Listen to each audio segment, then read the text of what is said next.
So today's panel is all about, should you find prospects or should they find you? Does anyone in this room want to find new prospects for their business? Anyone? Anyone? Okay, well, we have three distinguished panelists here. Mark Breimer, Office Supply Solutions. We have Tom Ruich, Market Vault. Karen Fox, Karen the Connector. And our first question is going to be just that. Should you find prospects or should they find you? Actually, I think it's a combination of the two because, first of all, if you just sit there and wait for your phone to ring, it could ring. And, well, it might ring, but if you don't do anything proactively, you probably won't get as many people as you want. On the other hand, though, if you put yourself online correctly, they can find you as well.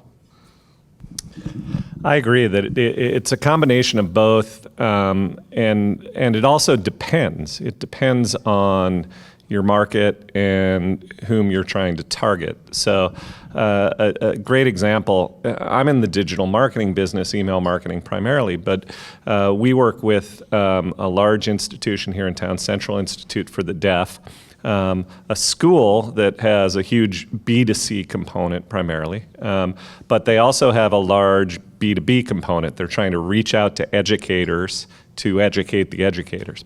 And the products they're offering are paid webinars and books and things like that.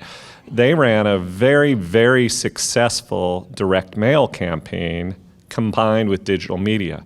The direct mail went to a very confined group of educators. They knew where to find them. They knew how to get to them. It was a clearly defined target audience. They sent direct mail pieces to them, inviting them to the website to sign up for a free webinar, and then did an email follow-up campaign to them to sell the paid webinars as follow-up. That's a great example of going after them, but they're also doing search engine marketing so that educators whom they're not reaching, or they've reached but they want to keep reaching, are finding them through search. Ditto. Wow, that was good.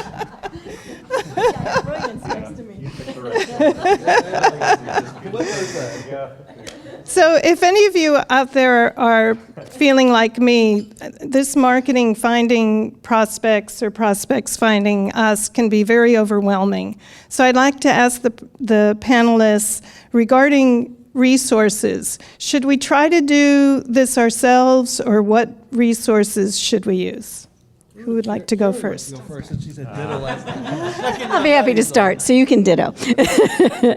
Well, the first resource that's in this room that I immediately think of is Will Hankey with Canoe Media with your SEO.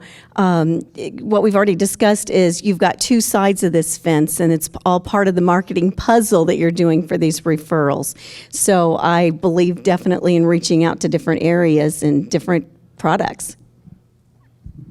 Yeah, our motto here at E4E is don't fly alone. And so you were being humble when it comes to social media. Karen is a great resource. Paid search, Adam Kreitman. There are all sorts of people in this room and beyond who can help you with this sort of thing. The one key piece of advice that I would give you is whether you do it yourself or whether you work with some of the people I've named, you need to pay attention to your numbers and be able to measure return on investment, because especially with some of the lead attraction techniques, SEO and paid search and advertising through social media and things like that, you can begin to flush a lot of money down the toilet if you're not paying attention to is this working? And if you do not have clear metrics to demonstrate what's working and what's not. Ditto. No, I'm just kidding. No, okay. No, I mean, they're speaking as much to the online part, but as far as the face-to-face, it's also having good connections, people that you see on a regular basis who can bring you referrals, people you refer out, and just paying it forward as far as having a network of people, because you never know where your next referral, your next lead, your next piece of business is going to come from. It could be just, way out there. Like, for instance, Tracy is a perfect example. I met Tracy at E4E. Tracy, where do you work? UMB Bank. So sitting here at UMB, her coming to E-Free, who would have thought I would have gotten 20 minutes with the head buyer of UMB Bank in Kansas City? I wouldn't have, but guess what? Thanks to Tracy, I did. And I have an opportunity down the road possibly to take over 8 states for UMB. So thank you for that, Tracy. But that, again, I would have never guessed by her coming to an E-Free meeting that might happen. But those connections are out there if you build trust and see people on a regular basis. So, Mark, speaking of referrals, that's another great way to get face-to-face with new prospects. What are some other ideas the panel has for generating generating referral sources? Any thoughts on that? Take a crack at that. One thing we recommend to our clients and that we do with our email marketing program is to consistently survey our clients and even our lost prospects, but our clients especially. And we'll ask the question, would you recommend us to others and why or why not? If there's a no, we'll react and we'll treat that as an at-risk client, and that's another question and another issue. If there's a yes, we will follow up with a thank you for your kind words, thank you for trusting us, and then we will say, could we, A, use the words that you gave us or expand on the words that you gave us in the survey as a testimonial or case study on our website?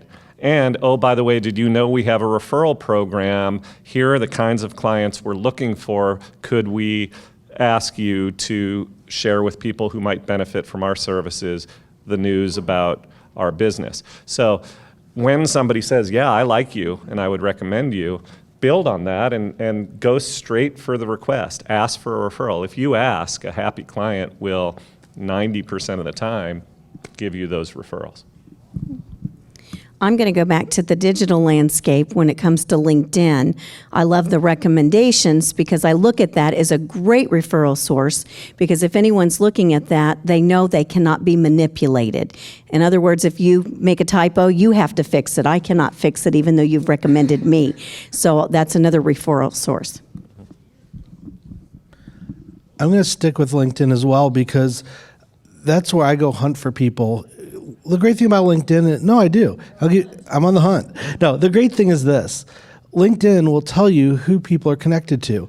Talk about a connection in this room again. Thanks to Bill and one of his connections, we've been serving one of the top 15 law firms in town for many years now, which I've never gotten any other way. I guarantee if I walked in the door, gone up to the high-rise building and said, hi, I'm Mark, I sell office supplies, I would have gotten absolutely nowhere.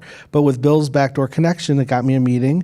I built trust over time. We started with one product, and since then I've taken over all their supplies, and it's one of our top 15 accounts. Thank you, Bill. So one more question before we open it up to the room, and we'll be asking if you have any questions for the panel. Some of us get a little confused between online and offline marketing tactics. Would you like to talk a little bit about which you prefer, or maybe it's a combination when you're trying to connect with prospects? Do you want to go first? Sure. Okay. Me personally, I'm an old-fashioned guy. I'd rather do it face-to-face because online you can't always tell what people say sometimes. You might interpret it words differently, but if I'm sitting face-to-face, shaking your hand, looking you in the eye, I can make the direct message, the direct ask, the direct want that I need, and know if I can trust you, because online you can't always see a person's personality. You can hide behind a computer screen. If you're looking me in the eye, you can't do that. So that's just my personal preference. I go back to my answer to the first question, which was both, and it depends. And the example I used spoke to it with CID using a combination of direct mail and digital. The nice thing about digital marketing, email marketing as an example, is you can track who opened, who clicked the forward button. You can track who went to your website. So you can sort of use that to identify prospects, true prospects, warm prospects, and separate them from the suspects. But oftentimes, so-called old-fashioned 20th century offline marketing techniques are the best way for you to initially get in front of somebody who doesn't otherwise know you. So if somebody says to you that direct marketing is dead, or print display advertising is dead, or teleprospecting doesn't work, they're missing the point. Those tactics work, but what you need to do is strategize how to combine those topics or those tactics with digital, because it's a continuous process. Get the lead in the door through a direct mail piece or a teleprospecting campaign, and then continue to nurture that lead through good digital marketing techniques. I would agree with Tom 100% on that. I do notice the difference is, again, your target market, who you're trying to reach. When I'm trying to reach, for instance, I had a client in Australia. That all came through digital. However, I have a majority of my clients are all local, and I like those face-to-face, just like, Mark was talking about. So it is a combination. But again, it's all part of that marketing piece puzzles. The puzzle pieces, and it's all part of a strategy, just like Tom talked about. It's just not throwing it at the wind and wasting your money. It's a full strategy behind it. Okay, I'd like to open it up now. We just have 5 minutes left for any questions. Would anyone like to? Okay, we have a microphone coming your way. Hi, good morning. Just a question. How do you all get past the no? Believe it or not, I get no's a lot. But what I do to get past a no, honestly, is I ask a question. They say, oh, no, I buy from Office Depot. Okay, well, that's fine. What does Office Depot do for you that's so amazing that you feel that I can't handle? Well, they send me coupons. Well, great. Did you know that my prices are cheaper even after their coupons most every time, and we'll do all the work for you? You can put together your furniture? Oh, you do? Well, can you give me a price on this? Okay, if you want, that's fine. So that's how I choose to do that. Yeah, I think that Mark is describing what I'll sort of take to a more philosophical level, which is oftentimes they're saying no to a different conversation than you really want them to have. Getting to the why of what they want. I'm interested in cost savings, or I'm interested in time savings, or what is it that you're selling? It's not the product or service, it's the outcome of the product and service. And if you clearly are able to frame that why and the outcome of the product and service, and they say, I don't need that, or I'm not interested in that, they're not aligned with you, and no can mean no. But more often than not, no means something other than no. And reframing the conversation to get to that why is the best way to get past that. Sorry. For one thing, there's life after no. And you have to get a lot of no's before you get yes, so just looking at that direction. But just when like Tom said, it's trying to get to the why. Ask a lot of questions, and we have a tendency, once we get the no, we think it's no. And it could be no, not now.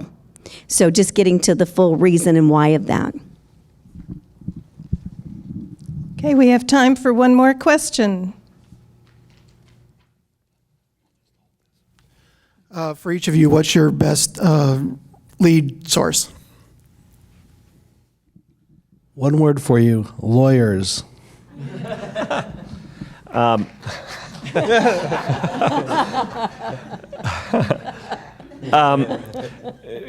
answer again is it depends. So I'll give you an example. We've had great success with LinkedIn for certain industries and not for others. And going back to the hunting versus waiting mode, we focused on a couple of industries, commercial real estate and banks and credit unions for our products and services, and we chose to go through LinkedIn. We tried LinkedIn advertising, put the ads there, distribute them, wait. Didn't work very well, so too with Facebook. But then when we did one-to-one outreach, via groups. We joined groups where they were and reached out to them one-to-one, which is really much more of a hunting mode than not. LinkedIn was very, very successful, but in other industries that didn't work for us. So again, know your market, know where they reside, choose the best medium, and it's going to vary. Well, whether it be online, offline, it's all relationship building. And having that relationship, it doesn't matter if you've created that online or offline. So majority of mine come from clients or previous clients and colleagues. Well, I'm afraid that's all we have time for. Thank you so much to our great panelists, and thank you, audience.